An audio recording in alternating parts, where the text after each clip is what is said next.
پہ دیکھ کے بس پیسے دے دیے. جب اجتماعی نظم ہوتا ہے تو اس میں چاہے مسجد ہو، مدرسہ ہو، کوئی بھی ادارہ ہو، تو اس کا لکھت پڑھت ہونی چاہیے. اعتکاف والوں کے لیے کتنے پکوڑے آئے، کتنے سموسے آئے، کہاں سے آئے، سب چیزیں لکھی ہوئی ہونی چاہیے. تو اس میں پھر دھاندلی کا چانس کم ہو جاتا ہے. ہمارے ہاں مذہبی طبقے میں ایک بڑا مسئلہ یہ ہے کہ اگر بعض لوگوں میں، سب میں نہیں ہوتا، حساب مانگ لیا جائے تو اپنی انسلٹ سمجھتے ہیں.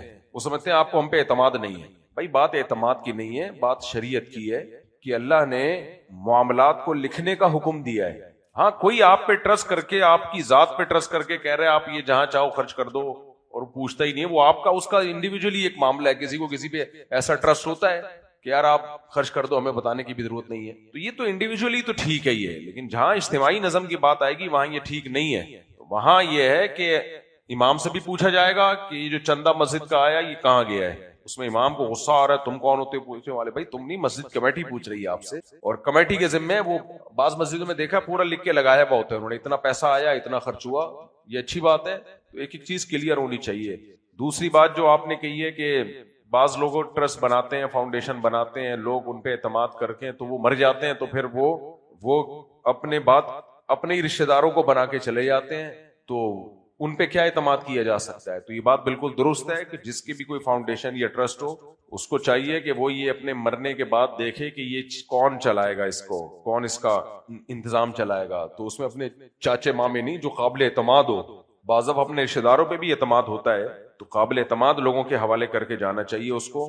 بہت دفعہ ایسے ہوتا ہے بڑے لوگ چلا رہے ہوتے ہیں، وہ جانے کے بعد پھر آڑے ترچے لوگ آ جاتے ہیں، اور وہ دو نمبریاں ہوتی ہیں اس میں، جو حرام کاریاں ہوتی ہیں. ہم نے ایک عالم سے سنا، وہ فرماتے تھے کہ یہ جتنے ٹرسٹ اور فاؤنڈیشن والے لوگ ہیں نا، ثواب ملنا تو دور کی بات، یہ قیامت میں بس عذاب سے بچ جائیں اتنا کافی ہے. تو اس میں دھاندلیاں ہوتی ہیں، کافی ہو گیا. یہ جو اعتکاف کے پیسے لینے کے بعد جو بچتے ہیں اور وہ اعتکاف وہ واپس لوٹائیں. واپس ان سے یہ نہیں کہنا چاہیے کہ وہ مسجد میں ڈال دیں. آپ کیوں کہہ رہے ہیں؟ ان سے کہیں کہ یہ آپ کے پیسے بچے ہیں، وہ سامنے غلہ پڑا ہوا ہے، اگر چاہیں تو ڈال دیں، چاہیں تو اپنی جیب میں رکھ لیں. یہ بہتر ہے یا یہ کہنا کہ آپ کہیں دوری کہے گا کہ ڈال دیں؟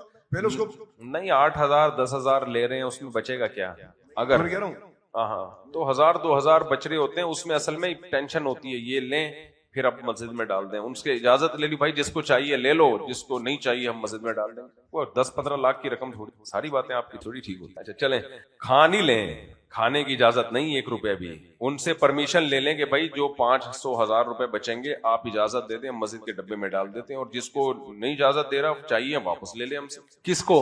جی جی جی جی جی جی صحیح ہے. بھائی کہتے ہیں کہ اگر بیگم کو کوئی خاص میڈیکل مجبوری نہ ہو. اچھا دوبارہ میں یہاں ویڈیو اناؤنسمنٹ بھی کر دوں، 13ویں روزے کے بعد ہمارے ہاں اعتکاف کے لیے رجسٹریشن شروع ہو جائے گی. پہلے آئیے پہلے پائیے کی بنیاد پہ. تو جنہوں نے بیٹھنا ہے، اور کھانے کی مد میں جو انتظامیہ ہے وہ 8,000 روپے لے رہی ہے، تو اس میں سحری اور افطاری کا انتظام ہوگا. جو بچ جائیں گے پھر وہ بتا دیا جائے گا کہ کیا کرنا ہے، واپس کر دیں یا آپ کی اجازت سے مسجد دیں یا رفیع بھائی. اگر بیوی کی کوئی خاص میڈیکل مجبوری نہ ہو، لیکن وہ اس وجہ سے کہ بچوں کی پرورش کی تمام تر ذمہ داری اس پر ہے، کوئی خاندانی سپورٹ موجود ہے، جسمانی اور ذہنی طور پر تھکا ہوا محسوس، اس لیے وہ چاہتی ہے کہ اگلا بچہ 3 سے 4 سال کے بعد ہو، لیکن شوہر کی خواہش ہے کہ 2 سال کے بعد اگلا بچہ ہو، تو ایسی صورت میں شرعی رہنمائی کیا ہے؟ شوہر کی خواہش کے مطابق فیصلہ کرنا ضروری ہے، باہمی رضامندی. دیکھیں کوئی خاص میڈیکل مجبوری اگر نہیں ہے تو یہ جو ہے نا خود کو تھکا تھکا محسوس، یہ سب کوئی آج کل سب خود کو تھکے تھکے ہی محسوس کر رہے ہیں. یہ تو مرد بھی تھکے تھکے، عورتیں بھی، سبھی بھی. اس کا حل یہ ہے کہ ایکٹیو ہونا چاہیے انسان کو. کوئی بیماری ہے تو ڈاکٹر کو بتائیں کہ کیا کمی ہے آپ کے اندر. آج کل تو ٹیسٹ ہوتے ہیں، پتہ چل جاتا ہے. ہمارے ایک دوست کی اہلیہ کو ایسے کپکپاہٹ رہتی تھی، بہت بیمار، کسی ڈاکٹر کو دکھایا، انہوں نے چند وائٹامن دیے فٹ فاٹ، تو اس کو لمبا کھینچنا نہیں چاہیے. تو میڈیکل سائنس نے اتنی الحمدللہ ترقی کر لی ہے کہ بہت سے مسئلے 2 منٹ میں حل ہو سکتے ہیں جو ہم لمبا کھینچتے ہیں. خاص طور پہ نفسیاتی جو بیماریاں ہوتی ہیں نا، رات کو جن نظر آ رہا ہے، چڑیل نظر آ رہی ہے، یہ ہو رہا ہے، یہ اکثر ڈپریشن کی وجہ سے ہوتا ہے.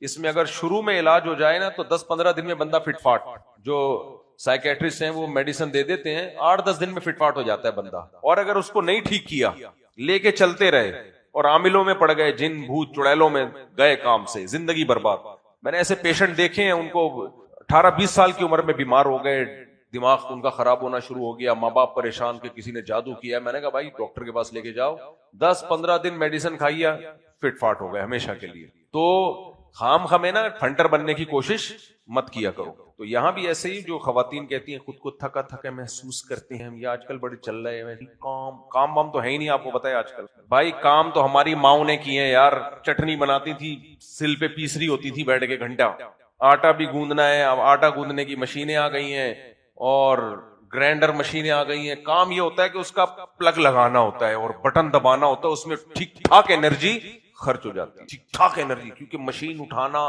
میں دیکھتا ہوں نا بچوں کو بولو کہ میں جیسے کوئی چیز گرائنڈ کرنی ہوتی ہے بچوں کو بولتا ہوں نا بیٹا یہ کرو، تو مجھے لگ رہا ہوتا ہے ایسے جا رہے ہیں جیسے پتہ نہیں کوئی قیامت آنے والی ہے ان کی، تو یہ سستی کامن مسئلہ بنا ہے پوری قوم کا۔ تو کوئی بیماری ہے تو یہ خاتون ڈاکٹر کو دکھائیں، ہاں کوئی بیماری ہو ڈاکٹر کہے کہ نہیں ابھی وقفہ ضروری ہے، اور ڈاکٹر بھی پھینکو نہ ہو، صحیح ڈاکٹر ہو، ریلائبل ڈاکٹر ہو، ورنہ ڈاکٹر بھی آج کل ماہر ڈاکٹر کم ہی ہوتے ہیں، تو وہ اگر کہتا ہے تو پھر ٹھیک ہے روکا جا سکتا ہے نسل، اور اگر وہ نہیں کہتا تو پھر 2 سال کا وقفہ کافی ہے۔ دیکھیں شریعت میں لبرل لوگوں میں اور اسلام میں کیا فرق ہے، ہمارے ہاں ماڈرن اور لبرل لوگ کہتے ہیں کہ میاں بیوی کی جب شادی ہو جائے تو بچہ پیدا کرنے کے لیے دونوں کی پرمیشن ضروری ہے، دونوں چاہیں گے تو بچہ پیدا ہو ورنہ نہ ہو، شریعت میں الٹا ہے، بچہ روکنے کے لیے دونوں کی پرمیشن ضروری ہے، سمجھ میں آ رہی ہے بات؟ دونوں میں سے ایک کی بھی خواہش ہے کہ بچہ ہو تو پھر نہ مرد کو روکنے کی اجازت نہ عورت، شوہر چاہتا ہے مجھے اولاد چاہیے تو بیوی روک نہیں سکتی، بیوی چاہتی ہے کہ مجھے اولاد چاہیے تو شوہر کوئی حمل روکنے کی تدبیر اختیار نہیں کر سکتا۔ اسلام یہ کہتا ہے بچہ روکنا دونوں کا رائٹ نہیں ہے، بچہ ہونا دونوں کا رائٹ ہے، سمجھ میں آ رہی ہے بات کہ نہیں آ رہی ہے؟ بچہ ہونا دونوں کا رائٹ ہے، لہذا کسی کو بھی یہ رائٹ نہیں ہے کہ وہ عورت کہہ دے کہ میں آپ کو بچہ نہیں دوں گی، نہیں ابھی نہیں، 2 ہو گئے یا تیسرا نہیں دوں گی، نہ یہ عورت نہیں روک سکتی، نہ مرد کو یہ رائٹ ہے کہ وہ کہے چونکہ تمہارے 2 ہو گئے میں اب مجھے خرچے پڑیں گے میرے اوپر، میں نہیں روک سکتا، نہیں عورت چاہ رہی ہے تو ہوگی اولاد، تو اس لیے ایک طرف ہو جاؤ، یا تو انگریز بن جاؤ، انگریز کے پٹھو بن جاؤ، یا اسلام کی طرف آ جاؤ۔ ہاں کوئی میڈیکل ایشو ہے، بعض صحتیں عورت کی کمزور ہوتی ہیں وہ نہیں ہو پاتا، پھر وہ ایک الگ بات ہے۔ تو اگر میڈیکل ایشو نہیں ہے جو عام طور پہ نہیں ہوتا، اچھا میڈیکل ایشو کھڑے ہوتے ہیں حمل روکنے سے، حمل ہونا یا بچہ ہونا تو نیچرل ہے نا، اس سے میڈیکل ایشو تھوڑی کھڑے ہوتے ہیں، میڈیکل ایشوز جو کھڑے ہوتے ہیں جو پیدا ہوتے ہیں وہ ہوتے ہیں پریگننسی روکنے سے، کیونکہ روکنا آسان کام نہیں ہے، میڈیسن لیتی ہیں عورتیں، دوائیں لیتی ہیں، پریگننسی کو گراتی ہیں، اتنے مسائل ہیں اس سے، حمل روکنے کی کوئی ایک دوا بھی ایسی نہیں ہے جس کے خطرناک سائیڈ افیکٹ نہ ہو، اگر کوئی دوا ہوگی نا جس میں کہیں گے کوئی سائیڈ افیکٹ نہیں ہے تو اس کا کم سے کم افیکٹ یہ ہوگا کہ بیوی کا موڈ خراب رہے گا جس دن وہ میڈیسن کھائے گی، اور بیگم کا موڈ خراب ہو، آرمی چیف کا موڈ خراب ہو جائے نا اتنا برا نہیں ہے، آپ کے حکمرانوں کا موڈ خراب ہو جائے، SHO کا موڈ خراب ہو جائے، کوئی اتنا بڑا مسئلہ نہیں ہوتا، بیگم کا موڈ خراب ہو کوئی نہ کوئی گھر میں بہت بڑا مسئلہ کھڑا ہو جاتا ہے انسان، کیونکہ وہ پارسل کرتی ہے، یعنی وہ موڈ خرابی جو ہے نا وہ سب جگہ پھیلے گی، وہ بچے بلا وجہ پٹ رہے ہوتے ہیں، میاں کو بلا وجہ، پھر میاں بھی غصہ آ جائے، تباہی ہے۔ تو اس لیے چڑچڑا پن جو طبیعت میں پیدا ہوتا ہے اس کا بہت بڑا دخل کس سے ہے؟ حمل روکنے کی دواؤں سے، چڑچڑی ہو جاتی ہے۔ حکیم محمد سعید صاحب نے ایک واقعہ لکھا تھا، انہوں نے لکھا کہ کسی کا واقعہ سنا ہے اپنی کسی پیشنٹ کا، ان کے گھر میں لڑائیاں رہتی تھیں، پھڈے رہتے تھے، تو کیا ہوا ہے کہ انہوں نے مشورہ دیا کہ بھائی اولاد پیدا کرو، تو کہتے ہیں جیسے ہی عورت کو پریگننسی ہوئی ہے نا پھڈے ختم، کیونکہ اس کا موڈ ٹھیک ہو گیا۔ وقتی طور پہ بیماریاں تو ہوتی ہیں پریگننسی میں لیکن وہ نیچرل ہیں، وہ حمل کا حصہ ہیں، لیکن حمل روکنے سے جو مسائل پیدا ہوتے ہیں وہ حمل سے نہیں ہوتے۔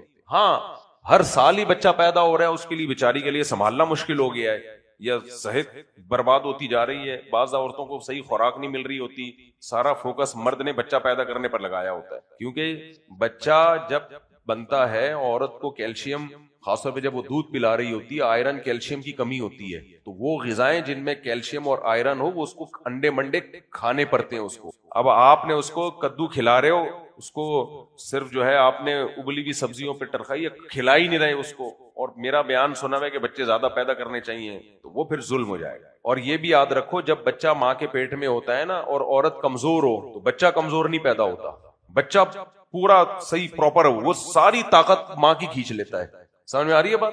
یعنی ماں میں اگر کسی چیز کی کمی ہوگی نا تو اکثر بچے میں نہیں آتی وہ کمی، بچہ اپنے آپ کو، جیسے انڈا جو پیدا ہوتا ہے نا، مرغی جب انڈا دیتی ہے تو ماہرین کہتے ہیں انڈا اس وقت تک نہیں بنے گا جب تک انڈے کے اجزاء مکمل نہیں ہو جائیں گے۔ بھائی ہر انڈے میں ایک خاص مقدار میں آئرن ہوتا ہے، میگنیشیم، پوٹاسیم، جو سارے اس کے اجزاء ہیں، زنک ونک، جب تک وہ کمپلیٹ نہیں ہوں گے انڈا مارکیٹ میں نہیں آئے گا۔ اب ہوگا یہ کہ مرغی کا بیڑا غرق ہو جائے گا، کیونکہ مرغی جتنی اس کے اندر جو منرلز وغیرہ تھے وہ سارے اس نے پارسل کر دیے انڈے میں، کیونکہ انڈا بنے گا نہیں اس وقت تک. تبھی آپ مرغیوں کی خوراک صحیح نہ ہونا تو جو مرغی انڈا دیتی ہے ان مرغیوں کا بیڑا غرق ہوتا ہے، انڈے کا بیڑا غرق نہیں ہوتا.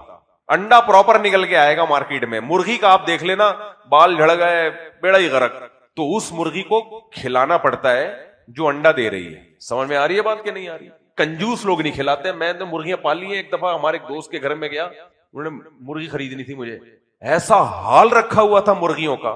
میں نے کہا ان کو کھلاؤ تو صحیح. جو گھر کا تھوڑا بہت بچا ہوا ہوتا ڈال دیتے، کہتے ہیں یار پھر انڈا مہنگا پڑتا ہے. میں نے کہا میرے بھائی مر جائے گی یہ، جانور پہ بھی ظلم کرنے کا گناہ ملتا ہے. تو ایسے ہی جب پیٹ میں عورت کی پریگننسی ہوتی ہے، بچہ ہوتا ہے نا، تو بچہ جب تک مارکیٹ میں نہیں آتا، جب تک اس کے وہ کمپلیٹ نہیں ہو جاتا، تو بیڑا کس کا غرق کر دیتا ہے وہ ماں کو. خوراک صحیح نہیں مل رہی ہے تو وہ ماں کو چوس لیتا ہے. تبھی پھر بچہ پیدا ہونے کے بعد پھر خواتین میں ہڈیوں کے مسائل، کمر کے مسائل، بال گر گئے سارے اور چہرے کی رونق ختم ہو گئی. یہ وہ ہیں جن کے میاں کیا ہیں؟ کنجوس. نہیں آ رہی سمجھ بات؟ جن کے میاں کیا ہیں؟ کنجوس قسم کے میاں. یہ ان کے ساتھ ایسا ہوتا ہے.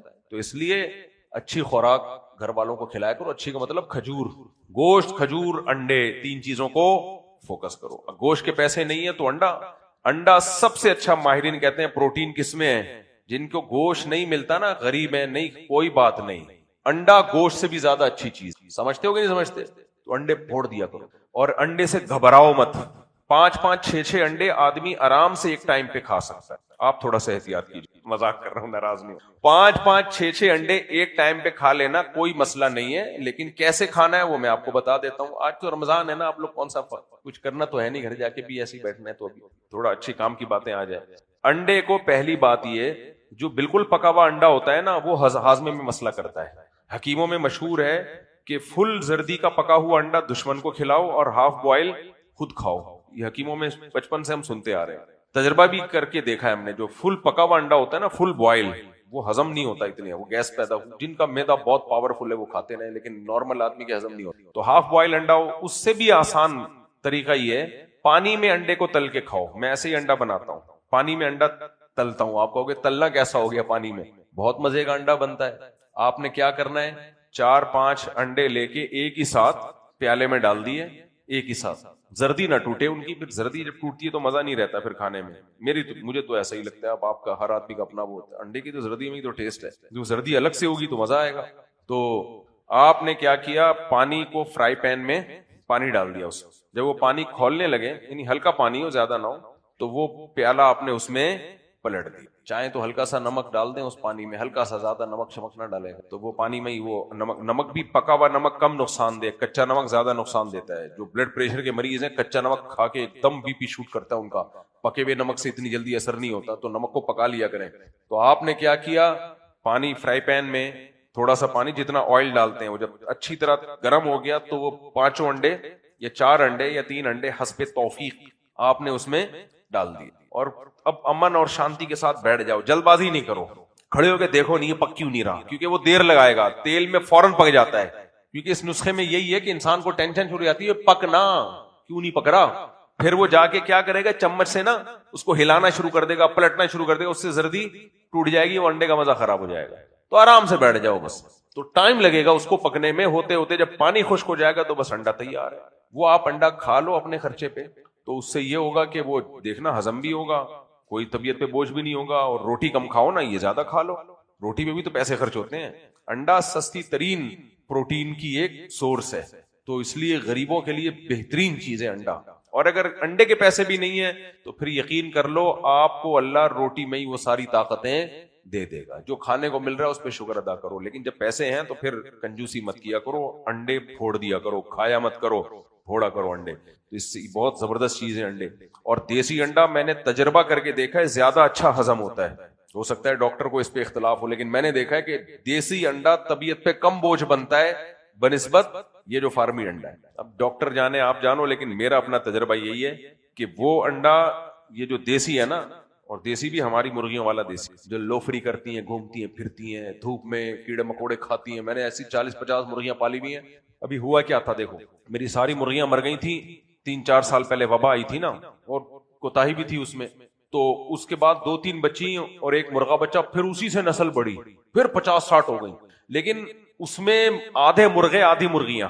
اب وہ جو مرغوں نے تباہی پھیلائی ہوئی تھی، مرغے کم ہونے چاہیے، مرغیاں زیادہ ہونی چاہیے.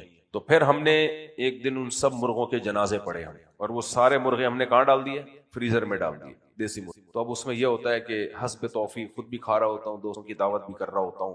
تو میں نے کہا یار میں نہیں چاہتا تھا کہ یہ مرغے مریں، لیکن فطرت یہ چاہتی ہے کہ ان کو کاٹ کے کھاؤ، اور 4 مرغیوں کے ساتھ صرف ایک ہی مرغا رہے. سمجھ گئے؟ تو فطرت یہ بھی چاہتی ہے کہ مرد اور عورت جب برابر ہو جائے نا ریشو ان کا، تو فطرت چاہتی ہے مردوں کو مارو، کمبختوں کو مارو ان کو، تاکہ 2-3 عورتوں کے ساتھ ایک مردو، بس باقی سارے مرنے کے لیے پیدا ہوئے ہیں. سمجھ میں آ رہی ہے بات؟ لڑیں گے آپس میں، ماریں گے ایک دوسرے کو، ٹینشن میں جائیں گے، یہ وغیرہ وغیرہ. تو فطرت نے مرد اور عورت کا ریشو اس لیے زیادہ نہیں رکھا کہ سب کی ایک ایک بیوی ہو. مرد مرنے کے لیے پیدا ہوا ہے، جنگوں میں، لڑائیوں میں، حادثات میں. تو یہ موت کا ریشو ہمیشہ مردوں میں زیادہ ہوتا ہے، اور مردوں کی عمر بھی عام طور پہ عورتوں سے کم ہوتی ہے. بیوائیں بہت دیکھی ہوں گی، رنڈوے بہت کم دیکھے ہوں گے آپ نے. میں نے بھی بتایا تھا نا، کینیڈا میں ایک صاحب مجھ سے ملے، مجھے کہنے لگے میری والدہ کی عمر 80 سال اور میرے والد 95 سال کے. میں نے کہا تمہاری ماں کو سلوٹ ہے کہ تمہارے ابا کو 95 تک پہنچنے دیا اس نے. یہ کریڈٹ میں نے کہا ابا کو نہیں جاتا، یہ کس کو جاتا ہے؟ آپ کی ماں کو جاتا ہے. انہوں نے اتنا اچھا سلوک کیا کہ 95 تک پہنچ گئے، ورنہ شادی شدہ آدمی 95 تک نہیں، وہ پہنچنے نہیں دیتی اس کو. بھائی اچھا میرے بھائی، ہاں تو ونڈا بنا کے کھا لیا کرو. اور ایک اور چیز بتا دوں یار، چلو رمضان ہے تو تھوڑا سا کیا خوش باتیں، ہم تھوڑا سا انجوائمنٹ کی باتیں بھی ہو جائیں نا. کیا خیال ہے؟ لوگ بولیں گے مولوی صاحب نے ٹوٹکے بتانے شروع کر دیے. بھائی ٹوٹکے اگر ہیں اچھے تو بتا دیے جائیں، کیا خیال ہے؟ ریسیپی سمجھ لو آپ اس. میں نے وہ کینیڈا میں ایک شربت شیئر کیا تھا، کیونکہ رمضان میں نا میں نے ابھی پورا بیان اس پہ کیا نا کہ کم کھاؤ کم کھاؤ، وزن بڑھانا ٹھیک نہیں ہے، ایکٹیو رہنا کیا ہے اچھا ہے. کیا خیال ہے؟ بولا ہے نا. تو یہ جو آپ شربت پیتے ہو نا، چینی وینی، میں نے تو آپ کو بتایا نا، میں نے بیان میں بتایا 30-35 سال سے شربت نہیں پیا میں نے، 1-8 گلاس کہیں پی لیا ہوگا. یہ اللہ نے ہمیں ویسے ہی اس مصیبت سے بچایا ہوا ہے، کیونکہ میں نے تجربہ کیا جب شربت پیو طبیعت میں سستی ہوگی. تو کیا کرنا ہے ایسی چیز کا جس سے آپ کی طبیعت میں سستی ہو، آپ کام ہی نہ کر پاؤ؟ ہٹا دو اپنی زندگی سے. تو رمضان میں آپ خوراک کی بڑی اچھی پریکٹس کر سکتے ہو، آپ اپنے آپ کو اچھی خوراک کا عادی بنا سکتے ہو. یہ ایسا گفٹ ہمیں اللہ کی طرف سے ملا ہے، یہ کسی اور قوم کے پاس نہیں ہے. اس کا فائدہ اٹھاؤ، روحانی بھی جسمانی بھی. روحانی فائدہ تو تہجد، تراویح، تلاوت، صدقات و خیرات خوب کرو رمضان میں دبا کے. حدیث میں آتا ہے نبی صلی اللہ علیہ وسلم سخاوت کا دریا بن جاتے تھے رمضان میں. تراویح پڑھتے ہیں لوگ ماشاءاللہ، تلاوت کرتے ہیں، عبادت اس میں عام طور پہ زیادہ ہی ہوتی ہے، دعائیں مانگو راتوں کو اٹھ کے. یہ ہے روحانی. جسمانی فائدہ کیا؟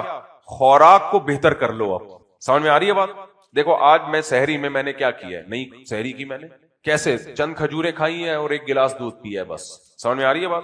چند کھجوریں اور 1 گلاس دودھ. 1-1.5 گھنٹے کا بیان ہو گیا کہ نہیں ہو گیا؟ ابھی بھی بولا جا رہا ہوں. پھر قرآن بھی یاد کرنا ہے تراویح میں سنانے کے لیے. تو چند کھجوریں اور 1 گلاس دودھ بھی اپنی گائے کا، دیسی، بالکل ایک دم پتا چل رہا ہے دودھ ہی نکل رہا ہے، ڈیزل نہیں ہے، کچھ نہیں ہے. اور دیسی جو آرگینک دودھ ہوتا ہے نا، تو طبیعت بھی فٹ فاٹ رہتی ہے. میں صبح پھوڑ دیتا، ابھی یہاں تک ڈکاریں آ رہی ہوتی کہ نہیں آ رہی ہوتی بیٹھ کے. تو ہم نے گرمیوں کے روزوں میں تجربہ کیا، 2 کھجوریں بھی سحری میں کھا لو، گرمیوں کے روزے بھی نکل جاتے ہیں آرام سے. تو یہ آپ کو اللہ نے ایک تحفہ دیا ہے اپنی خوراک کو کنٹرول کرنے کا. اچھی خوراک کا عادی بنا لو اپنے آپ. سمجھ میں آ رہی ہے بات؟ تو افطاری میں 2-3 کام لازمی کر لیں آپ. روٹی کم سے کم کر دو اپنی خوراک میں. افطاری میں روٹی کو کیا کرو، چھوڑ سکتے ہو تو چھوڑ دو، 1 مہینہ نہیں کھاؤ، کچھ بھی نہیں ہوتا، پھر کھا لینا بعد میں. تو کم سے کم کر دو روٹی کو. جب بھوک لگ رہی ہے کچھ کھجور کھا لی، کچھ چنے، تھوڑے بہت چنے کھا لیے، گوشت کھا لیا، انڈا کھا لیا، یہ مدذل العالیہ 2-3 چیزوں کو اس نے کھا لیا. آج کل مدذل العالیہ کا مطلب جو سامنے آیا کھا لیا.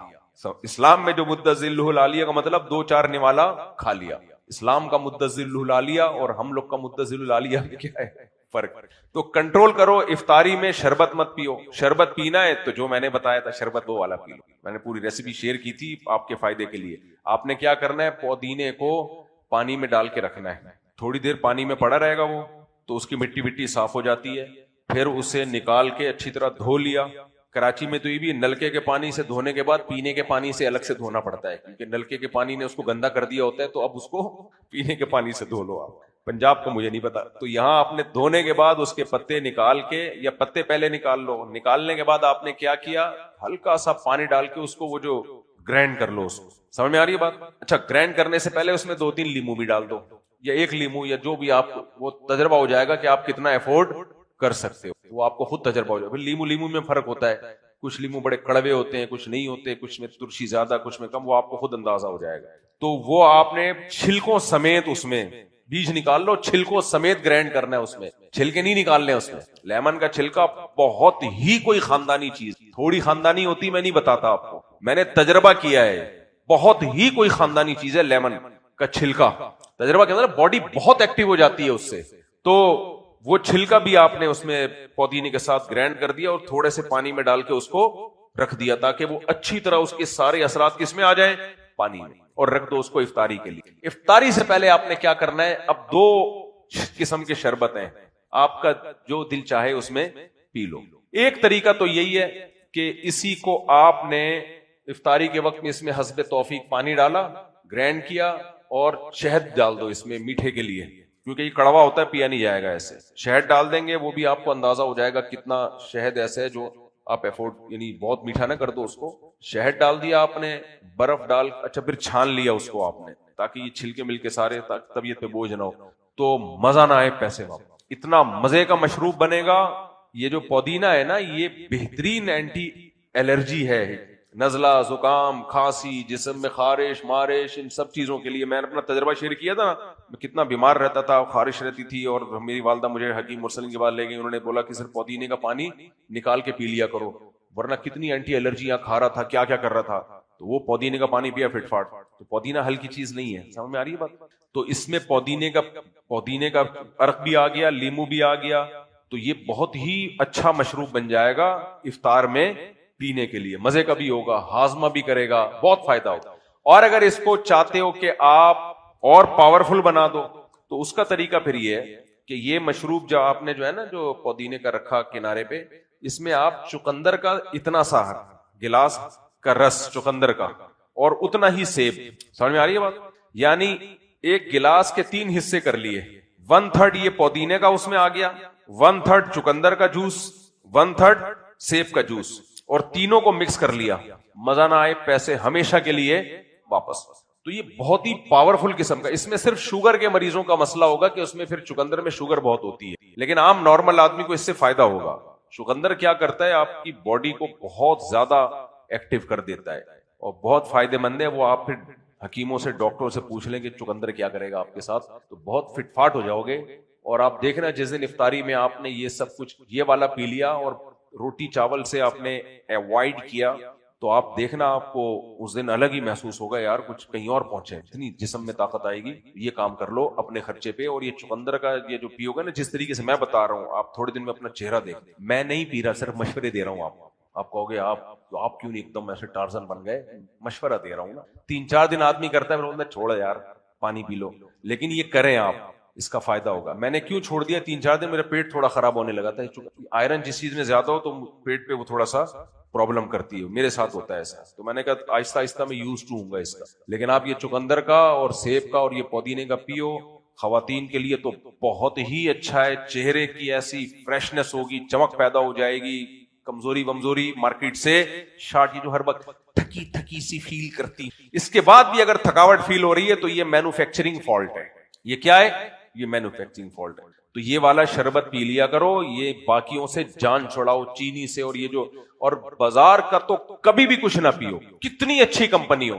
میرا گلا بہت سینسیٹیو ہے, میں نے کئی بار تجربہ کیا ہے, ذرا سا کوئی بازار سے کسی اچھی کمپنی کا بھی میں نے جوس پیا ہے نا, فوراً گلا خراب ہوا. اس کا مطلب کچھ ہے اس میں. گنے کا جوس پی لو گے نا, وہ جو گندا, اس سے گلا نہیں خراب ہوگا, وہ کم نقصان دہ, وہ بھی نہیں پیا کرو, مکھیاں بھی اس میں آ رہی ہوتی ہیں, لیکن پھر بھی وہ کم نقصان دہ ہے. اور یہ جو پیکنگ کے جوس آ رہے ہیں نا, ڈبے کے, جو بڑی اچھی اچھی کمپنیوں کی بات کر رہا ہوں, لوکل کی تو بات ہی نہیں کر رہا, مت پیو, ان کے قریب مت جاؤ. یہ صرف زبان کے ٹیسٹ کے لیے ہوگا, ان میں کچھ فائدہ بھی ہوگا, سیب ویب ہوگا, انگور منگور ہوگا, لیکن اس کے نقصانات ان کے فائدوں سے زیادہ ہے. پھلوں کا جوس تو ویسے بھی نہیں پینا چاہیے, پھل کھانے چاہیے. تو چقندر اور سیب کا میں نے صرف رمضان کی وجہ سے آپ کو کہہ دیا, اور اس میں جو لیمن وہ ملے گا تو اس میں شوگر کے نقصان کو یہ کم کر دے گا اور اس کے فائدے بڑھ جائیں گے. یہ پی لیا کرو اپنے خرچے پہ, بہت فائدہ ہوگا انشاءاللہ. اور پھوڑا نہ کرو. اور اتنا لوگ کھاتے ہیں پھر تراویح میں ایسے جھوم رہے ہوتے ہیں, سے عجیب عجیب سے ٹہل رہے ہوتے ہیں.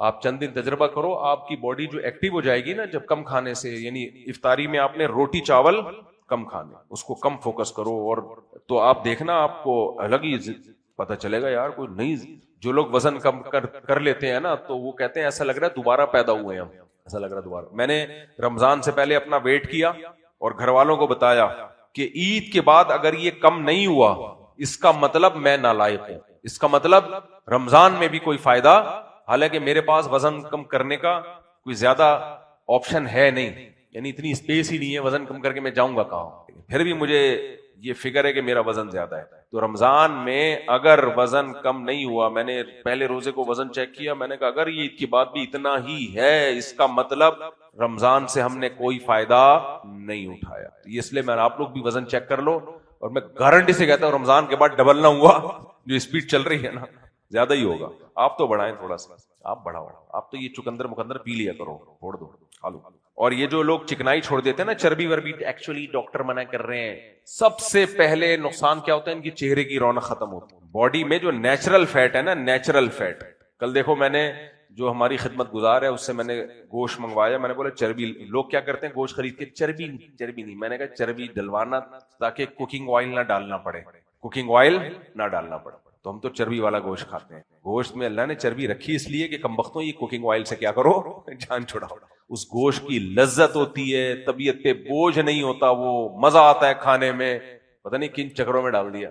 میں نے جب اس میں آئل دیکھا میں نے غصہ کیا, میں نے کہا بھائی اتنا آئل کیوں ہے؟ انہوں نے کہا بھائی وہ چربی کا آئل ہے. وہ بے شک نہ پیو, وہ الگ سے نہ پیو, وہ بس اس آئل میں جو چربی میں پکا ہوا گوشت کھا لو یہ کافی ہے. الگ سے چربیاں پیو گے تو وہ ایسا نہ ہو دھماکے کے ساتھ, کیونکہ اس کے لیے پھر ایکسرسائز بہت ضروری ہے. یہ کچھ اہم باتیں تھیں, اللہ کرے عمل کی اللہ توفیق دے. بچوں کو بھی وہی, بچوں کو تو پلاؤ یہ چقندر سیب, اور اس کا جو اگر اللہ نے, اور سیب بہت سستے مل جاتے ہیں سبزی منڈی سے. لوگ کہیں گے مفتی صاحب وہ مشورے دے رہے ہیں جو اتنے پیسے, بھائی آپ سبزی منڈی جاؤ. میں اپنی, جب میں ذرا مصروفیت کم تھی, اپنی بکری کے لیے سبزی منڈی سے سیب لایا کرتا تھا, بکری کو کھلاتا تھا. اتنے مزے کے سیب تھے وہ, پھر لاتا تو بکری کے لیے تھا مگر ہم سب پھوڑ پھاڑ کے برابر کر دیتے تھے اس کو. تو یہ جو بڑے بڑے لال بڑے بڑے سیب آ رہے ہیں اس تکلف کی ضرورت نہیں ہے. آپ جاؤ سبزی منڈی میں, پیسہ اللہ نے دیا تو جو مرضی. اچھا سیب بھی ہرا ہو, اس میں شوگر کم ہوتی ہے. ہرا سیب جو تھوڑا سا کچا سا ہوتا ہے نا وہ اچھا ہوتا ہے, اس میں شوگر کم ہوتی ہے. شوگر سے بچاؤ اپنے آپ کو, کم کرو. تو سبزی منڈی جاؤ, وہاں بوریوں میں سیب مل رہے ہوتے ہیں. جو جس بیچارے کا پیسے نہیں ہے اس کے لیے میں کہہ رہا ہوں کہ وہ جاؤ, وہاں پورے لاٹ سیبوں کی ہوتی ہے, سستے سیب بھی مل جاتے ہیں, وہ اٹھا کے لے آؤ, پورا رمضان چلتا رہے گا. اور یہ جو تم کھلا رہے ہو اپنے بچوں کو, یہ کون سا فری پاکٹ کے آ رہے ہیں, یہ بھی تو پیسوں کے ہی آ رہے ہیں نا. چینی بھی تو پیسوں کی آ رہی ہے, اور جو اس میں لال لال شربت ڈالے جا رہے ہیں یہ بھی تو پیسوں کے ہی آ رہے ہیں. تو یہ کون سا فری پاکٹ میں ہے.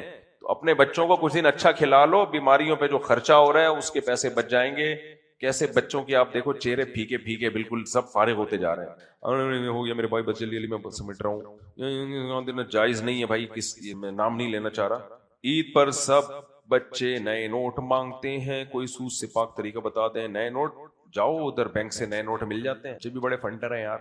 مفتی صاحب کیا نئے نوٹ زیادہ دے کر پرانے نوٹ جائز ہے؟ نہیں جائز نہیں. میں کافی عرصے سے آپ سے ایک اہم معاملے میں رہنمائی, مجھے ایک لڑکی پسند ہے, وہ چاہتے ہیں والے راضی نہیں, گھر والوں کو ہماری بات کرنے کو اعتراض نہیں, کیا کی بات کرتے, اور ہمارا اسٹیٹس اور ذات مختلف ہے, لڑکی یہ اس ہے, اور میں تنخواہ 55,000 روپے ہوں اور الحمدللہ مناسب کما رہا ہوں. اس لیے کہیں گے تاکہ رشتے آنا شروع ہو. رپورٹ پیش, تنخواہ 55,000 روپے اور الحمدللہ مناسب کما رہا ہوں, میری عمر 24 سال ہے, اور گھر والے بولنے کہ شادی 28 سے 29 سال میں کریں گے. گھر والے جملہ مکمل کرو, سیکھ جاؤ. اچھا میرے گھر والے کریں گے سائنس 29 سال میں کریں گے. دوسری طرف لڑکی کے گھر والے بھی پریشان ہیں اور باقاعدہ اس طرح کا مطالبہ کر رہے ہیں. اس لڑکی کا بھائی میرا بہت اچھا دوست تھا, مگر اس بات کی بھی خراب ہو گئی, وہ صاف کہہ رہا ہے کہ اپنی بہن کی شادی کہیں اور کر دے گا. مجھ سے پریشان ہے, سمجھ نہیں آ رہا کہ برائی کیا کریں. میں بھی بہت پریشان ہوں, یہ باتیں سن آپ بھی بہت پریشان ہیں, میں پریشان ہوں. اس کا حل یہی ہے کہ جا کے کر لو یار. لڑکی کے ابا سے بولو بھائی میں 55,000 کما رہا ہوں, تو دے دو بس اس میں، اگر وہ خوشی سے دے دیتے ہیں ٹھیک ہے، کر کے بتا دو ہو گئی ہے. گھر والوں کے معاملات بہت آج کل خراب ہیں، وہ اپنی زندگی گھر والوں کے چکر میں خراب مت کرو. ابھی شادی کر لو گے گھر والے کہہ رہے ہیں 28 سال میں، ابھی 24 کے ہو، گھر والے کیا کہہ رہے ہیں 28 25 26 27 28. ابھی کر لی 28 سال میں بچہ 4 سال کا ہوگا. آپ کا کیا خیال ہے بچہ کتنے سال کا ہوگا؟ 4 سال کا. اور 28 میں کی تو اس وقت جا کے بچہ پیدا ہوگا. اور پھر لڑکی کی تو جیسے جیسے ایج بڑھتی ہے پریگننسی کے امکانات اسی حساب سے کم ہونا شروع ہو جاتے ہیں، وہاں کا بھی مسئلہ ہوگا. اور نفسیاتی مسائل اور پیچیدگیاں اور زیادہ شروع. تو لیٹ شادی میں بیگم بھی پیچیدگیوں کے ساتھ آئے گی، پھر الگ سے مسائل ہیں. اور دیکھو جس کے بچہ ہو جائے نا عورت کے، اس کا تو پھر کنٹینیو ہو سکتا ہے بعد میں بھی. جس کے نہیں ہوا نا، شادی لیٹ ہو رہی ہے، یہ ڈاکٹر سے میں نے سنا ہے کہ آج کل جو بانجھ پن ہے نا، اس کی ایک بہت بڑی وجہ لڑکیوں کی دیر سے شادی ہے. اس میں پریگننسی کے چانس، جتنا لیٹ ہوگی شادی پریگننسی کے چانس کم ہو جائیں گے. اور ایک اہم بات یہ بھی کہ لڑکی کی شادی دیر سے ہوگی، بچے کے میں بھی معذوری کے امکانات بھی بڑھ جائیں گے. اس میں گھبرانے کی ضرورت نہیں ہے کہ اتنا زیادہ نہیں ہوتا یہ، لیکن چانس ہوتا ہے. بہرحال کم عمر لڑکی کے بچہ زیادہ صحت مند ہوتا ہے بنسبت عمر زیادہ ہونے کے بعد جو بچہ پیدا ہوتا ہے، خاص طور پہ 35 سال کے بعد تو خطرہ ہوتا ہے کہ ایب نارمل. کزن میرج میں جتنا بچے کے معذور ہونے کا خطرہ نہیں، اس سے زیادہ خطرہ ہے 35 سال کے بعد جب عورت کے بچہ ہو تو اس میں خطرہ زیادہ ہوتا ہے معذور ہونے. اس لیے لڑکی کو تو جلدی ٹھکانے لگاؤ بھائی، دیر نہیں کرو. تو اس لیے آپ کر لو، شادی کر کے بتا دو جو اکھاڑنا ہے. دیکھو بدماشی صحیح جگہ پہ کرو نا تو پھر بدماشی کا مزہ ہے، غلط جگہ پہ بدماشی ہو تو پھر ظلم ہے، وہ مزہ نہیں ہے. یہ صحیح جگہ ہے جہاں بدماشی ہے. میرے لوگ مجھے کہتے ہیں کہ بدماشی جب کرو تو پتہ چلتا ہے نا. مفتی صاحب کہنا آسان ہے، ہم نے کی ہے. ہم جب دوسری شادی کر رہے تھے تو کوئی آرام سے تھوڑی کرنے دے رہا تھا. بدماشی کی ہے، جو اکھاڑنا ہے اکھاڑ لو. اور اکھاڑا انہوں نے پھر ہمارا بہت کچھ افورڈ کیا، ہم نے برداشت کیا. تو پھر بدماشی کی تیسری تو یہ ایسا ہی نہیں ہوگا. جھگڑے ہوئے ہیں، لڑائیاں ہوئی ہیں، تانے ڈھشیاں یہ کر دیں گے وہ کر دیں گے. ہاں بہت کچھ ہوا ہے. میرے ایک دوست ہے پوچھے ہم کوری مسجد یہ بلڈنگ لی ہوئی ہے جس کے جائز ہے بھائی. مسجد بلڈنگ ہے جس میں مسجد بلڈنگ کے ایک پورشن میں خنزیر بک رہا ہے، شراب کباب، دوسرا پورشن نماز کے لیے، تو کوئی بات نہیں، الگ الگ پورشن ہے، کوئی حرج نہیں. اچھا پھر اس کا کرایہ بھی آتا ہے ہوٹل کا، وہ مسجد میں استعمال ہوتا ہے. تو ہوٹل اگر کھانے کا ہوٹل یعنی جگہ دی ہوئی ہے کسی کو، اسپیشل خنزیر بیچنے کے لیے نہیں دی آپ نے کسی کو، اس نے رینٹ پہ جگہ لی، اب وہ اس میں کیا کر رہا ہے، خنزیر بیچ رہا ہے، تو یہ اس کا اپنا ہیڈ ایک ہے. آپ نے تو جیسے کسی کو کرائے پہ مکان دیا، آپ وہ اس میں بیٹھ کے فلمیں دیکھ رہا ہے، تو آپ نے فلمیں دیکھنے کے لیے تو نہیں دیا نا، آپ نے تو رہنے کے لیے دیا ہے. تو اگر آپ نے جائز مقصد کے لیے دیا ہے، پھر اس میں وہ کچھ غلط کام بھی کر لیتا ہے تو یہ وہ گناہ گار ہوگا. لیکن اگر بلڈنگ ایسی ہے کہ وہ غلط کام کے علاوہ استعمال، جیسے نائٹ کلب بنا دیا، پورا کلب بنا کے دے دیا، وہ ناجائز ہے. پھر اس کا کرایہ مسجد میں استعمال کرنا جائز. مگر مال پر 1 سال کا عرصہ نہ گزرا ہوا تو زکات نکالی جا سکتی ہے. جی ایڈوانس میں بھی زکات نکالی جا سکتی ہے، البتہ حساب اسی دن کرنا پڑے گا. میرے بھائی مجھے پاکستان سے باہر بھیجنا چاہتے ہیں لیکن میرا دل نہیں لگتا، اور امی ابو بھی دل سے نہیں چاہتے، کہہ رہے ہیں چلے جاؤ. نہیں جاؤ، جب دل نہیں لگ رہا نہیں جاؤ، یہیں کماؤ، اللہ تعالیٰ یہاں کھلا دے گا. جہاں آبادی ہوتی ہے وہاں روزگار بہت ہوتا ہے. تو باہر رہنا آسان کام نہیں ہے. ابھی ہمارے ایک دوست تھے، اپنے بھائی کو یورپ چھوڑ کر آئے، وہ بیچارہ رو رہا تھا وہاں پہ اور چند دنوں میں بھاگ کے آ گیا. تو آسان نہیں ہے.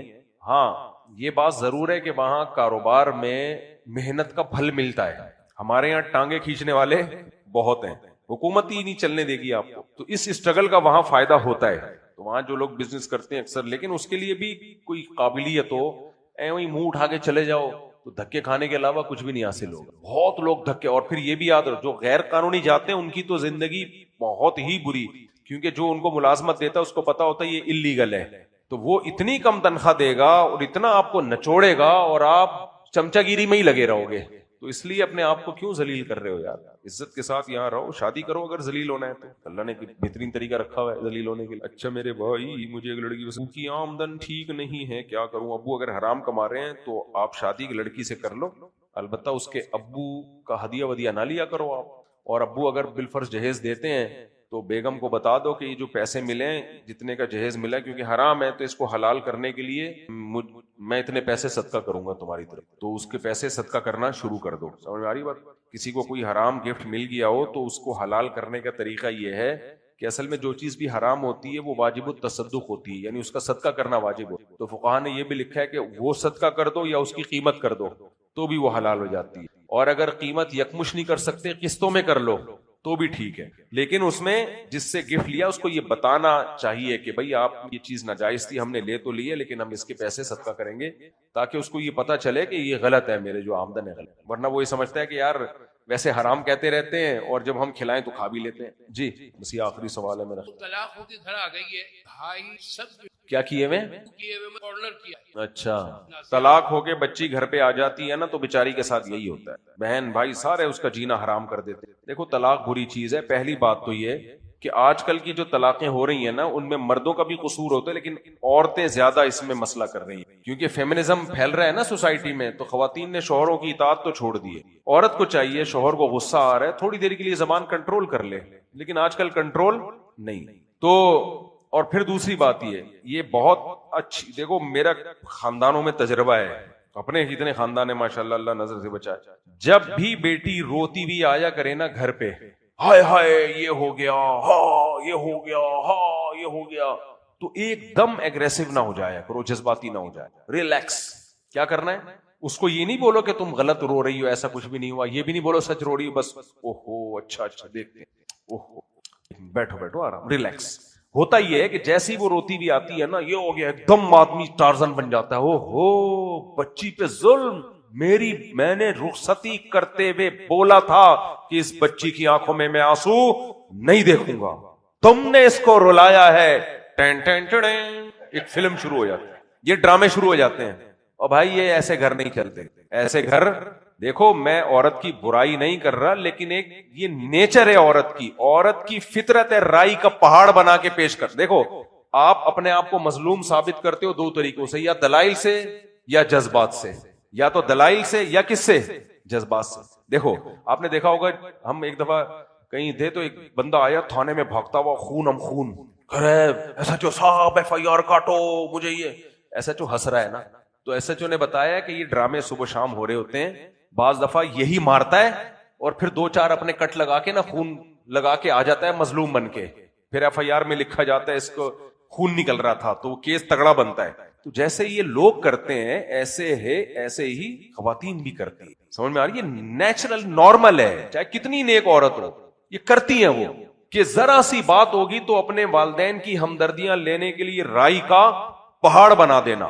وہ یہ اور ایسے چیخو پکار، تو وہ باپ میں ظاہر ہے فطری طور پر بیٹی سے محبت، بھائیوں کو، وہ ایک دم تیش میں آ جاتے ہیں، ابے یہ کیا ہو گیا، ایک دم کچھ بھی نہیں کرو. ہو سکتا ہے واقعی ظلم ہو بھی رہا ہو سکتا ہے نہیں بھی ہو رہا، ڈرامے ہو. آپ کو نہیں میری بچی تو اتنی نیک، میری بچی تو ایکچولی اتنی اچھی. بھائی جتنی بھی ہو سسرال میں جا کے ڈرامے شروع ہوتے ہیں، دیکھ بھی تو ڈرامے رہی ہیں نا، تو سسرال میں یہ ہوگا. تو اس کا طریقہ ہوتا ہے ریلیکس. اچھا یہ میرا میاں ایسا ہے، میرا میاں ایسا، میری ساس ایسی، میرا سسر ایسا. اتنے غلیظ اس کائنات میں کوئی پیدا نہیں ہوا ہوتا جو اس نے 2 منٹ میں ان کو بنا دیا ہوتا ہے. تو آپ اچھا مائیں بھی ایک دم جوش میں آتی ہے کیونکہ وہ بھی عورت ہے، پھر وہ اپنے شوہر سے بولے گی جاؤ آپ کا رو بھی نہیں ہے ان کے، یعنی اس کے سسرال پہ، یہ تو آپ سے ڈرتے ہی نہیں ہے، چوڑیاں پہن کے بیٹھ جاؤ، بیٹی پہ یہ ظلم ہو رہا ہے. تو آپ نے کیا رہنا ہے؟ ریلیکس. تھوڑا سا ایکٹنگ کرنی ہے، اوہو اچھا بہت ہوگی، تاکہ بچی کو پتا چلے کہ ہاں یہ میرا ساتھ دے رہا ہے. آپ نے بولنا ہے کہ اوہو اچھا مسئلہ ہو گیا یار. تھوڑا سا ایکٹنگ کرنی ہے، سیریس نہ لیا کرو ایک دم ان چیزوں کو، ایکٹنگ کرو. بولے بیٹھو بیٹا بیٹھو، 2-4 دن ایسے ہی گزار دو، ابھی صبر کرو، میں اس کی ٹانگیں توڑوا رہا ہوں، صبر کرو، دوسری ٹانگیں تو بنوا لوں نا. کہ بالکل ہی لنگڑا ہو گیا تو بیٹا میرا داماد کیا کہلائے گا؟ لنگڑا داماد. میں ٹانگیں توڑوں گا لیکن کتنی توڑنی ہے، کہاں سے توڑنی ہے، اس پہ تھوڑا سا مجھے مشورہ کرنا ہے. ایک دم پاگل ہو جاتے ہیں نا 2-2 فٹ، اس کا مطلب سب اس گھر میں سب کیا ہے؟ پاگل ہے. تو اس میں ریلیکس بیٹھے رہو آرام سے، 2-4 دن ایسے ہی کوئی رابطہ نہیں کسی. 4-5-6 دن کے بعد پھر پوچھو بیٹا ہوا کیا تھا. وہ کہے گی ابا، بولو بیٹا آرام سے، تمیز سے، چیخنے چلانے کی ضرورت نہیں ہے، تمیز سے بتاؤ پرابلم کیا ہے. تو وہ جو پرابلم بتائے گی پھر اپنے داماد کو آرام سے ریلیکس، بیٹا کوئی بات نہیں، ماشاءاللہ آپ تو اچھے آدمی ہو، ہر گھر میں تھوڑا بہت چلتا ہے. تو کوئی اگر شکایت ہے تو آپ بتائیں، تسلی سے اس کی بات سنو. این ممکن ہے آپ کو پتا چلے کہ غلطی بھی اسی کی تھی ہماری بچی کی، اور بلی بھی کس پہ ڈال رہی ہے. یہ ممکن ہے، آپ کی بیٹی ہونا اس کی علامت نہیں ہے کہ وہ دودھ سے دھلی ہوئی ہے، اس سے کوئی غلطی ہو ہی نہیں سکتی. یہ کامن مسئلہ ہے. تو این ممکن ہے کہ غلطی کس کی ہو؟ آپ کی بچی کی غلطی. تو اس میں پھر یہ کہ آرام سے بچی کو سمجھاؤ، اس کو سمجھاؤ وغیرہ وغیرہ، اور بچی کو باغی مت بناؤ. کوئی ویلڈ پوائنٹ سامنے آئے نا، بعض دفعہ ویلڈ پوائنٹ ہوتا ہے. مثال کے طور پر بچی کہہ رہی ہے کہ 6 مہینے سے اس نے خرچہ ہی نہیں دیا ہے. پھر آپ داماد سے پوچھو بیٹا اس طرح کی کوئی رپورٹیں آئی ہیں، تو وہ کہے گا کہ دیا ہے یا نہیں دیا. وہ تو اتنی جھوٹ میں چلتا نہیں ہے، پکڑا جاتا ہے. یار یہ تو غلط ہے، آپ خرچہ نہیں اٹھا رہے، یہ جاب کر رہی ہے، یہ کیوں؟ ہم نے اس لیے تو نہیں. تو ویلڈ ریزن ہے تو ٹارزن بننے کی ضرورت نہیں ہے کہ بھائی آپ کو یہ مہلت دی جا رہی ہے، آپ جو ہے جاب کریں، کاروبار کریں، کچھ کریں، ادروائز پھر ہم نہیں بھیجیں. سمجھ میں آ رہی ہے بات؟ اچھا بلا وجہ مارا ہے، خامخواہ میں مار رہا ہے. بعض دفعہ یہ بھی ہوتا ہے ایک تھپڑ لگا ہوتا ہے، غلط ہے، میں نہیں کہہ رہا بیوی کو مارنا اچھی بات ہے، لیکن اس کو ایسا بنایا ہوتا ہے اور یہ ادھر گدے بیٹھے ہوئے ہوتے ہیں، ہاتھ کیسے اٹھایا اس نے، ہاتھ کیسے اٹھا دیا، کیا کر رہا ہے پاگل کے بچے. غلط ہے، نہیں اٹھانا چاہیے، آرام سے ریلیکس. کیونکہ اچھا ہمیں یاد ہے ہم چھوٹے بچے تھے نا، تو ہم جب آپس میں بہن بھائی لڑتے تھے تو اس میں یہ ہوتا ہے کہ چھوٹے کو اگر بڑا تھوڑا سا مار دے نا، تو چھوٹے نے بڑے کو جب پٹوانا ہو، چھوٹا چاہتا ہے کہ بڑا پٹے، تو چھوٹا اس تھوڑے سے پہ چیختا بہت ہے. ہمیں مجھے یاد ہے ہم اپنے چھوٹوں کو کبھی ہلکا سا کچھ کر دیا تو ہمارے بڑے آ کے ہمیں کٹ لگاتے تھے، کیا مارا ہم نے؟ بھائی ہم نے کچھ بھی نہیں کیا، یوں کیا ہے ہلکا سا. لیکن چھوٹا چیختا ہے ایسے کرے گا کہ وہ ماں باپ کہیں گے یار پتہ نہیں اس نے گلا دبا دیا ہے. تو یہ جیسے چھوٹوں میں مسئلہ ہوتا ہے، بڑوں میں بھی یہی مسئلے ہوتے ہیں. بعض دفعہ آدمی نے ہلکی بات کہی ہے، ہلکا سا غلط کیا، مارنا نہیں چاہیے، میں بار بار کہہ رہا ہوں، لیکن بہت ہی غصہ دلا دیا تھا اس نے، ایک آدھ تھپڑ لگا دیا. تو خواتین کی، بعض خواتین، سب نہیں، جو بیان سن رہی ہیں ان کے علاوہ کی بات کر رہا ہوں، وہ رائی کا پہاڑ بنا دیتی ہیں، اتنا اس کو لے جاتی ہیں جیسے پتہ نہیں کیا ہو گیا. پھر وہ ماں باپ کی غیرت اور بھائیوں کی غیرت. آرام سے یار، آرام سے. کیا ہوا ہے بھائی، کیا مسئلہ ہے؟ تو مسئلے آرام سے حل ہوتے ہیں، جذبات سے حل نہیں ہوتے. اور جب بھی دونوں میں سے کوئی اگریسو ہے اس وقت کیا کرو؟ ٹائم گزارو. اس وقت تو مسئلہ حل کرنا ہی نہیں ہے جب دونوں کو غصہ آیا ہوا ہے. سمجھ میں آ رہی ہے بات؟ میاں بیوی کے جھگڑوں میں جب دونوں کو غصہ آیا ہوا ہے تو بس دونوں کو ایک دوسرے سے کیا کر دو؟ دور. جانے نہ دو ان کو. بولے ادھر بیٹھو. بچی سے بولو، بچی کہے گی ابو میں جان، ادھر بیٹھ، تھوڑے دن یہاں گزار آرام سے. بہت سے مسئلوں کا حل یہ ہوتا ہے کہ دونوں کو کچھ وقت دن کے لیے ایک دوسرے دور کر دو، خود ہی ٹھیک ہو جائیں گے. خود ہی میسج بازیاں شروع کر دیں، کب آ رہے ہو منع کے ابا لینے کے لیے؟ تو منع کا ابا بھی بولے گا یار بھیج یار اس کو، کیا کر رہا ہے بھائی. تو یہ جو فوراً تصفیہ کرنے بیٹھ جاتے ہیں نا ریفری بن کے کہ ایکچولی دیکھیں غلطی کس کی، زیادہ کچھ لوگوں کو ہیضہ ہو جاتا ہے جھگڑے نمٹانے کا. وہ پھر کیا کرتے ہیں؟ ابھی بلاؤ داماد، ابھی آئے گا تو یہاں بیٹھ.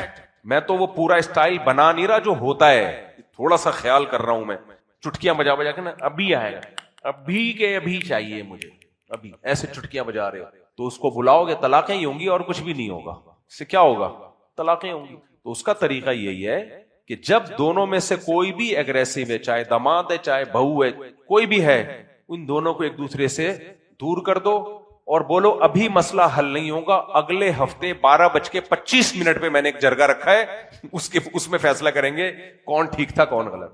اس وقت تک یہ نارمل ہو چکے ہوں گے، ٹھنڈے ہو چکے ہوں گے. پھر آرام سے یہ سوچ کے کہ میری بیٹی کی بھی غلطی ہو سکتی ہے، آرام سے بیٹھ کے بات چیت کرو اور پھر ان کو جو بھی کرنا ہے سمجھاؤ. تو زیادہ تر گھروں میں طلاقیں جو پڑ رہی ہیں بچیوں کی ماؤں کی وجہ سے طلاقیں پڑ رہی ہیں. غصہ بہت آئے گا ماؤں کو یہ بات سن کے، بہت غصہ آئے گا کہ وہ نہیں چاہتی ہماری بچی کا گھر تباہ ہو، لیکن حماقت اور بیوقوفی میں تباہ کر دیتی ہیں. تو اور پھر اگر داماد کا ظالم ہونا ثابت ہو جائے، بعض دفعہ یہ ہوتا ہے کہ واقعی وہ ظلم کر رہا ہوتا ہے اور ظلم اس نوعیت کا ہوتا ہے کہ سدھرنے کی چانس نہیں ہوتا، پھر طلاق لو اس سے. پھر بچی کو تجربے کی بھیٹ مت چڑھاؤ کہ نہیں ایکچولی دل بدلنا تو کس کا کام ہے؟ اللہ کا کام ہے. میں نے ایسے لوگ دیکھے ہیں داماد کے اس چکر میں کہ داماد ٹھیک ہوگا تو ہم اللہ نے چاہا تو ٹھیک ہو جائے گا. وہ اللہ نے چاہا ہی نہیں. اللہ نے کب کہا کہ ساری چاہتے میں تمہاری دنیا میں پوری کروں گا؟ اس کا رزلٹ یہ نکلا کہ وہ لڑکیاں پاگل ہو گئیں، خودکشیاں ہو گئیں، زہر پی لیا، پتہ نہیں کیا کیا گھروں میں مسائل چل رہے ہوتے ہیں. تو ایک اگر اتنا زیادہ جذباتی یعنی اتنا زیادہ مسائل خراب ہو رہے ہیں تو کوئی حرج نہیں ہے بھائی. اللہ نے قرآن میں کہا ہے وَإِن يَتَفَرَّقَا يُغْنِ اللَّهُ كُلًّا مِن سَعَتِهِ. حدود اللہ پہ قائم نہیں رہ سکتے، علیحدگی. اور اللہ نے دونوں سے وعدہ کیا ہے بھائی اس علیحدگی کی صورت میں اللہ تمہیں بھی جو ہے اس کا متبادل دے دے گا، اس کو بھی اس کا متبادل دے دے گا. تو اس لیے بہت زیادہ زیادتی ہو رہی ہے، بار بار تنبیہ کے بعد کوئی نہیں سدھر رہا تو علیحدگی. ایسی صورت میں بچی جب گھر آ کے بیٹھتی ہے تو انکل کا سوال تو یہ تھا، اصل میں نے جواب بہت لمبا کر دیا. تو اس میں پھر یہ مسائل ہوتے ہیں کہ بھائی اس کو تانے دیتے ہیں، تو یہ غلط بات ہے. صحابہ میں بھی طلاقیں ہوئی ہیں، کوئی مسئلہ نہیں ہے، بٹھا لیا، آپ کی بہن ہے، بیٹی ہے، کوئی بات نہیں، کہیں اور کر دیں گے. اس کو ڈپریشن میں مت لے کے جاؤ، اس کو سوسائٹی میں ایک بری نظر سے مت دیکھو.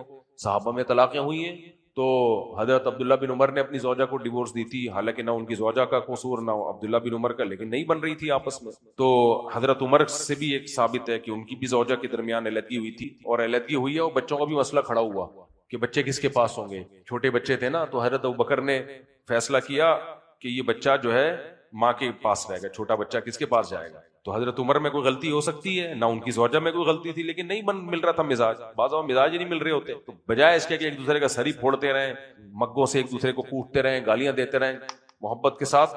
یہ بالکل آخری اسٹیپ ہے، ابھی سے نہ جا کے محبت کے ساتھ شروع کر دینا، یہ اس کے سائڈ افیکٹ بہت زیادہ ہیں.